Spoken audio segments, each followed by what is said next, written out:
Hi, this is Elizabeth Cermak from Your Highest Light here with Prudence. As we are every Friday at 11, we're changing the time to 11 to talk to you about your favorite topic and mine, which is attracting more beautiful things into your life with more positive thoughts and creating a more beautiful life. And we also do angel tarot card readings. So like I said, we're here every Friday at 11. We're changing the time from 10:30 to 11. And today I'm talking about anxiety. So last week, I talked about anxiety, and it was one of the most popular blogs that I've done.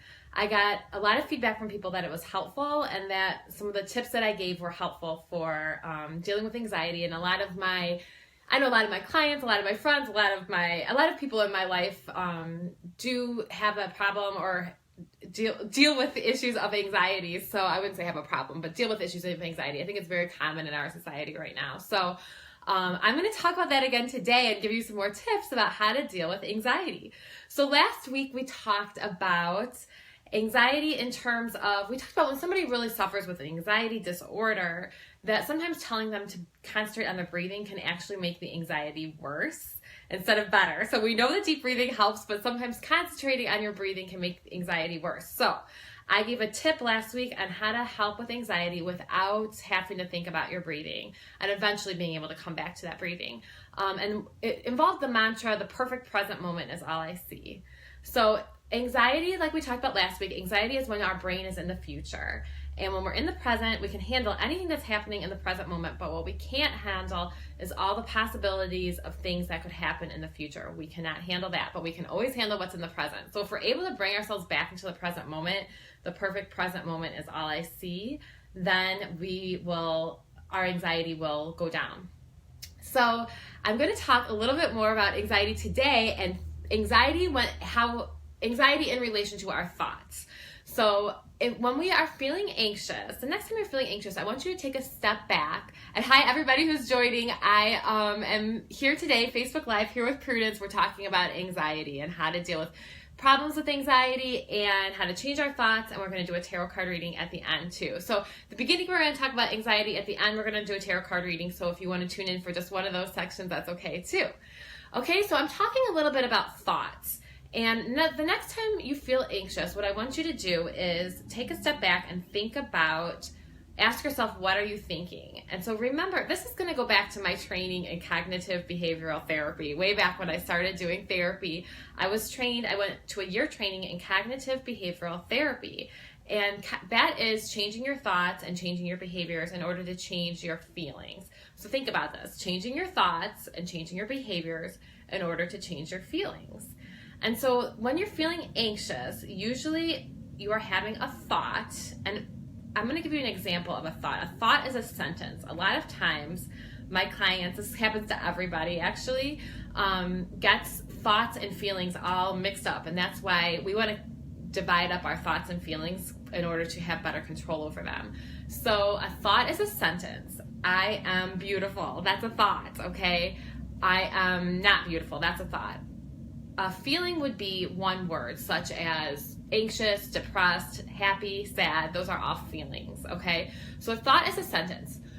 The next time you feel anxious, I want you to take a step back. When your anxiety is rising, take a step back and ask yourself, what am I thinking? Many times, usually when we're feeling anxious, we're thinking something that is not helpful. I'm going to call this an unhelpful thought.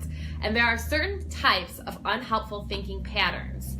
This goes back, like I said, to cognitive behavioral therapy. Sometimes some therapists or some people will call this irrational thinking, and I tend to not do that. I used to, but I found that it got people a little bit defensive, and myself included. The more I thought about it, irrational thinking, maybe it's the feminist in me, but it seems sexist almost. Irrational thinking, like an irrational female. So I don't like that. I don't like irrational thinking, calling it that, because the other thing is, it's really hard when it's you and it's your thought and you're attached to it. It's really hard to see that as irrational. So we're going to call it unhelpful. There's no doubt that it's unhelpful. We might doubt that it's irrational, or we might not know at the time what's irrational and what's not irrational. So we're going to call it an unhelpful thinking habit. One of the unhelpful thinking habits is called black and white or all or and nothing thinking. So many times when we're feeling anxious, we might be thinking this pattern of all or nothing. So some examples of all or nothing thinking are something such as, I had some great ones in mind right before this, and of course I'm going to forget. So all or nothing thinking, some great examples of all or nothing thinking are, I will never get into college. I will never get into college. I will always be like this. I will always be miserable. Okay, so those are examples of unhelpful thinking patterns, and those are examples of all or nothing thinking. And notice, I will never get into college. I will always be miserable. These thinking patterns usually have the words always and never in them. Think back to when you were in middle school or when you were in high school and you had to take a multiple choice test. What were the answers that you eliminated first? If you were taught how to take a multiple choice test, you were probably taught to eliminate the answers that have the words always and never in them, because those answers are usually not right. So they're usually incorrect. And those statements also with always and never are usually incorrect, inaccurate, unhelpful statements. So thinking I will never get into college or I will always feel miserable. Those are examples of all or nothing thinking. So we want to notice that we're doing it. First of all, we take a step back, we notice, okay, am I doing an unhelpful thinking pattern? This is all or nothing thinking, and we identify the thought, I will never get into college, I will always be miserable. Those are examples. If we're using the words always or never, those are examples, those are statements that are going to make us very anxious, okay?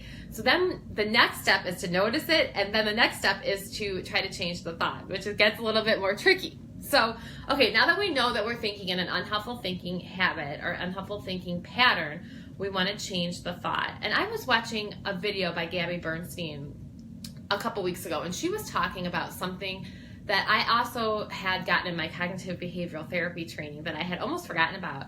And it was about putting the thought in more general terms. So I'm not sure if she mentioned this, but sometimes when we're thinking something, it's easier to give ourselves, well, you guys probably know this, it's easier to give a friend advice than it is ourselves. So if you are thinking something that's unhelpful and you know it's irrational and you know, well, we'll call it unhelpful and it's causing a lot of anxiety, you want to take a step back and think, okay, think of it in more of a general terms and think of it, what would I tell a friend?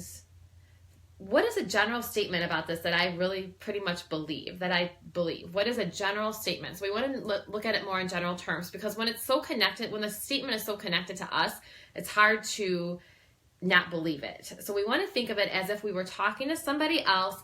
Think of it more in general terms. So I'm going to give you an example. So the example would be, say you gained a couple pounds, and say you're feeling very anxious, and say the thoughts are going through your head, I will never be able to lose weight, I'm fat, this is horrible, okay? So those are examples of unhelpful thinking patterns, unhelpful thinking habits.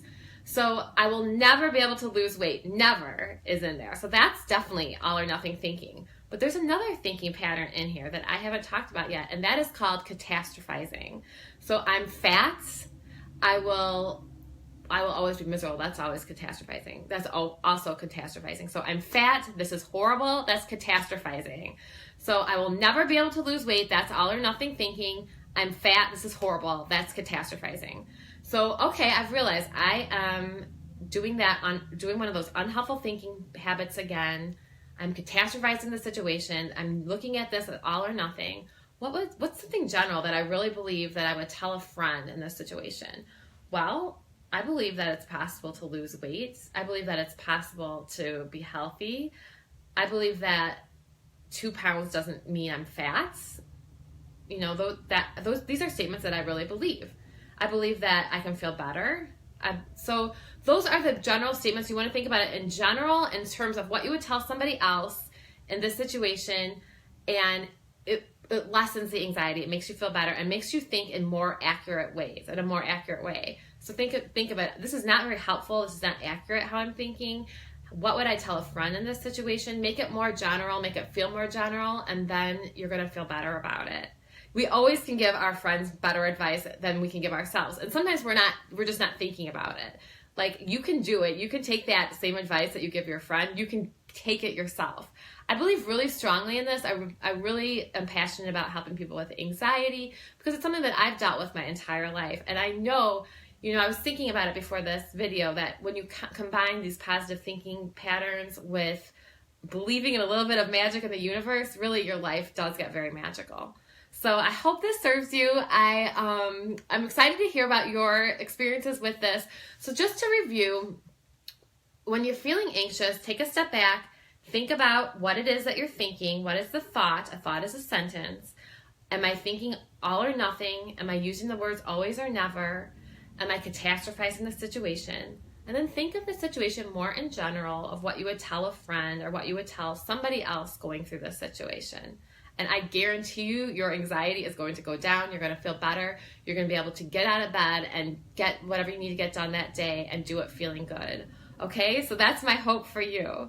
And then also you can go back to the perfect present moment is all I see after you do all that stuff. The perfect present moment is all I see.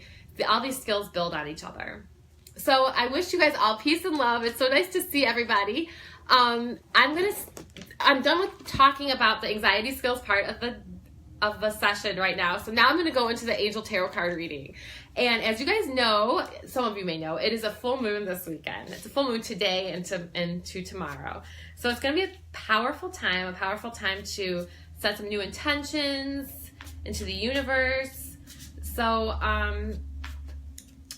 let's think about that. And I want you to start being aware of how the moon is affecting your moods and effects, because it does affect our bodies. So I'm going to do an angel card reading for today, which is Friday, tomorrow, which is Saturday, and then Sunday. So the first card that I pull is going to be for today. And I'm going to do some shuffling as I'm talking to you guys. And as Prudence is lying there like she does so well. Okay, so the first card is for today. This is what any of my viewers need to know. I always say I have a small audience. It's always bigger than I expect. But this reading is really for you guys.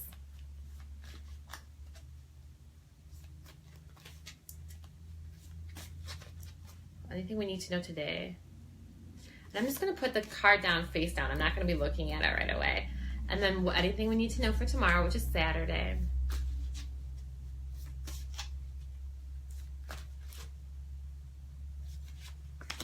And then for Sunday. This one was easy. Okay, so for today we have the Four of Earth. Okay, so this means that, this is for any of my viewers, this means that somebody it says, I'm going to show you the picture of the card. It's a beautiful card. They're all beautiful though. It says being too frivolous or too cautious with money, good business decisions, and giving to those less fortunate. So this means that somebody watching probably could afford to give to those less fortunate, make sure that you're not holding on to your money too tightly, and notice that when you give, you also receive. This also can mean holding on to your talent. It doesn't always have to be a money thing. It could be holding on to things too tightly and not giving. So make sure today, when you're thinking about the full moon and tomorrow, that we're getting into the energy of giving and receiving. So we want to make sure that we are giving our money, giving our resources to those less fortunate, what we can. A lot of times this has to do with thoughts too. This could have to do with thoughts of lack when it has to do with money. So somebody watching might be struggling with thoughts of lack when it has to do with money. So, this could be just, this doesn't mean go and give $1 million to the poor right now if you can't do that. It might mean just giving $1 or something to somebody who needs it, okay? And just getting yourself into the energy of having that money, knowing that you have that money to give, will attract more to you. Okay, so wow, we have another Earth card. So for tomorrow, we have King of Earth. Okay, so if we get into that energy of giving today, it looks like for tomorrow, we're going to have a successful day. It says a successful time, confidently accept opportunities that you're offered, and the Midas touch. So tomorrow, accept any new opportunities that are coming your way. You have the Midas touch. So anything that you do tomorrow is going to be a little bit of magic. So that we have for tomorrow. So both these cards have to do with their Earth cards. So they have to do with money. They have to do with the material world. What is in the material world? What is in our world right now? And then for Sunday, we have a major arcana card, Strength. So this is a pretty awesome card. And this card, if you notice, this is Archangel Ariel, and she is on a lion. And this talks about inner strength. So this isn't like the strength where we go out and we do things and we get it done and we get it accomplished and we're building our muscles. That's not what the kind of strength this is. This is about inner strength. It's about having the strength to release harsh judgments against yourself and others. So when we release those judgments against ourselves and others, that really takes a lot of strength. It's so easy to go out around in this world judging ourselves and judging other people. So it really takes some inner strength to release those judgments. And to forgive and to have compassion for other people. So that's what we want to keep in mind for Sunday, is that strength that we have in us to be peaceful and to forgive and to release judgments. Okay, so it looks like a great weekend. Looks like today and tomorrow is really going to be about the physical world and material things, which is okay. That's not a bad thing. And if we work at it today at giving, tomorrow we're going to have a great day. And then on Sunday, we're going to concentrate on our strength and that inner strength that we have. Okay, so I hope this has served everybody. I hope everybody has a great weekend. I actually won't be here next Friday because I'm going to be visiting my stepdaughter in Portland. So I can't wait to do that. So I will see you guys on the following Friday at 11 o'clock. It's the new time. Okay, peace and love. Love you guys. Prudence says goodbye too. I hope everybody has a great weekend and a great couple weeks, and I will see you back here in 2 weeks. Thank you. Bye.